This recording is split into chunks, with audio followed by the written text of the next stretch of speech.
Y'all come take a look at this bullshit here. Louisiana State Penitentiary, better known as Angola, which was nicknamed the Alcatraz of the South. 80% of the folks that are held here are black.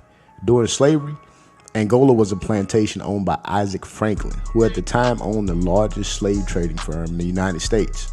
The prison property actually covers an area larger than Manhattan. In 1880, Louisiana leased Angola and its offenders to a Confederate Army officer named Samuel L. James. Inmates were housed in old slave quarters and worked on the plantations. The majority of black inmates, however, were subleased to landowners to replace their emancipated slaves. They were leased to businesses to build levees, dig railroad tunnels, build roads, reclaim lowlands, and harvest crops. White inmates, seen as more intelligent, were given clerk and craftsmanship work.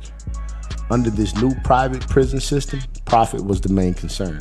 Humane treatment was ignored. In many instances, inmates suffered worse abuse and treatment under the new prison system than in slavery. The state of Louisiana purchased Angola from the James family in 1900. Much of the abuse and mismanagement, however, continued. Presently, Angola has numerous businesses. They include a license tag plant, prison services, and a mattress factory. Inmates cultivate, harvest, and process all kinds of crops, making the facility almost self-sufficient. Each year, the prison produces about 4 million pounds of vegetable crops, including cabbage, corn, cotton, strawberries, okra, onions, pepper, soybeans, squash, tomatoes, and wheat. The facility also has approximately 2,000 head of cattle, and some of the herd is sold at local markets for beef. Inmates also breed and train the horses used in Angola for field work. In 2015, a class action lawsuit, Lewis versus Kane, was filed stating that inadequate inmate medical care is a violation of the 8th Amendment's prohibition against cruel and unusual punishment. The two parties have not reached an agreement. In the 1960s, Angola was named the bloodiest prison in the South. And this is where it gets murky. Louisiana is legally allowed per the 13th Amendment to use non-voluntary labor as a form of punishment if you're convicted of a crime.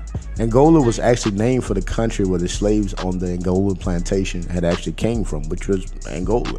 And if that history wasn't bad enough, now your Governor John Bel Edwards of Louisiana, wants to send kids to Angola because of some of the prison breakouts they've had in some of the youth facilities. This is a terrible idea. Grown men shouldn't probably be still working a slave plantation in 2022. Why would we send kids there who we're trying to rehabilitate and who we still have a chance to get to be productive members of the society? He might tell y'all that he only want to hold them there. But the way I know white people in Louisiana, eventually they're going to be swinging a hoe.